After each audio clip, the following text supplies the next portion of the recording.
তুমি যদি এই সিম্পল প্রশ্নটার উত্তর খুঁজে পাও, তবে চাকরি না পাওয়ার ফলে তোমার যে মেন্টাল প্রেশারটা রয়েছে, মেন্টাল স্ট্রেসটা রয়েছে, সেটা কিন্তু পুরোপুরিভাবে মিটে যাবে। তুমি কিন্তু পুরোপুরিভাবে ফ্রি হয়ে যাবে। তোমার শুধু এই সিম্পল প্রশ্নটার উত্তর খুঁজতে হবে। দেখো, তোমরা যারা কম্পিটিটিভ এক্সাম দিচ্ছ, সেটা রেল হতে পারে, সেটা এসএসসি হতে পারে, সেটা ব্যাংকিং হতে পারে, বা স্টেট গভর্নমেন্টের কোনো পরীক্ষা হতে পারে, তাদের কিন্তু একটা ভীষণ রকমের মেন্টাল স্ট্রেসের মধ্যে দিয়ে যেতে হয়। একটা মেন্টাল প্রেশার কিন্তু সব সময়ের জন্য কাজ করে।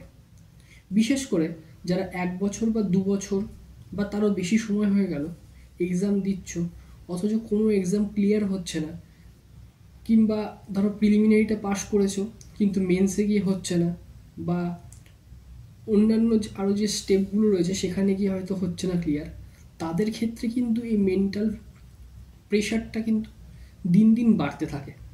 সবসময় মাথার মধ্যে নানা রকম চিন্তাভাবনা ঘুরতে থাকে যে এক্সাম ক্লিয়ার হচ্ছে না, তাহলে কি হবে, আর 2-1 বছর পরে গিয়ে কী করব, ফ্যামিলির পাশে কীভাবে দাঁড়াবো, কিংবা ধরো রিলেশনশিপে থাকলে আরও একটা এক্সট্রা চিন্তা থাকে যে সেই রিলেশনশিপের ভবিষ্যৎ কী হবে যদি চাকরিটা না পাই।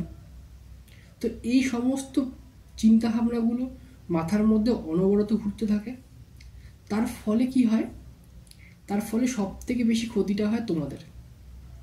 কেন? কারণ হচ্ছে যখন মাথায় এরকম প্রেশার থাকবে, তখন কিন্তু অটোমেটিকভাবে তোমার কাজ করার ক্ষমতা কমে যাবে। অর্থাৎ তুমি ঠিকঠাকভাবে কনসেন্ট্রেট করে পড়তে পারবে না। তোমার কিন্তু ধীরে ধীরে পড়াশোনা করার যে ক্যাপাবিলিটা, সেটা কমতে থাকবে, এফিসিয়েন্সিটা কিন্তু কমতে থাকবে। কারণ তোমার মাথার মধ্যে সবসময় এই সমস্ত নেগেটিভিটি, এই সমস্ত চিন্তাভাবনা থেকে যাচ্ছে। তো এই সমস্ত চিন্তাভাবনা বা মেন্টাল প্রেশার কিন্তু এই কম্পিটিটিভ অ্যাসপিরেন্টদের ক্ষেত্রে একটা খুব সাধারণ বিষয়। মানে এটা খুব কমন দেখা যায়, প্রায় প্রতিটা স্টুডেন্টের মধ্যে এই মেন্টাল প্রেশারটা কাজ করে। আমি যখন নিজেও এক্সাম দিতাম, তখন কিন্তু আমার মধ্যেও এই সমস্ত চিন্তাভাবনা কাজ করতো। আমি এই সমস্ত প্রেশার কিন্তু আমার উপরেও ছিল। তবে পরবর্তীকালে আমি একটা বিষয় লক্ষ্য করি যে এই প্রেশার থেকে মুক্তি পাওয়ার জন্য কিন্তু একটাই উপায়, সেটা হচ্ছে তোমার চাকরি পেতে হবে। ঠিক আছে? তো এই চাকরি পাওয়াটার জন্য কি করতে হবে না করতে হবে সেগুলো তো প্রচুর একটা ভাস্ট জায়গা। কিছু সরলতম বিষয় খুঁজতে হবে, যেটার ফলে তুমি খুব সহজেই এই প্রেশারটা থেকে মুক্তি পাওয়া যায়। তো অনেক ভাবনা চিন্তা করার পর আমি একটা সহজ প্রশ্নের উত্তর খুঁজে পাই, যেটা কিন্তু আমাকে অনেকটা রিলিফ দিয়েছিল। তো সেই প্রশ্নটা কি, সেটা নিয়ে আমি আজকে কথা বলবো। দেখো, তোমরা যারা অনেক দিন ধরে প্রিপারেশান নিচ্ছ, সেটা 1 বছর 2 বছর বা তারা বেশি সময় হোক না কেন, তারা দেখবে যে অনেকগুলো এক্সাম তোমরা কিন্তু পেছনের দিকে তাকালে তোমরা দেখতে পাবে অনেকগুলো এক্সাম তোমরা ক্লিয়ার করতে পারোনি। এক কথায় বলা যেতে পারে তোমরা অনেকগুলো এক্সাম ফেল করেছো। ঠিক আছে? এবার তোমায় বুঝতে হবে তোমার যে সরলতম প্রশ্নটা, সেটার হচ্ছে যে তুমি এই যে ফেলটা করলে, সেটা কি কারণে করলে, বা আরও স্পেসিফিকভাবে যদি বলা যায় যে তুমি এই যে ফেলটা করলে সেটা কি কি কারণের জন্য ফেল করলে।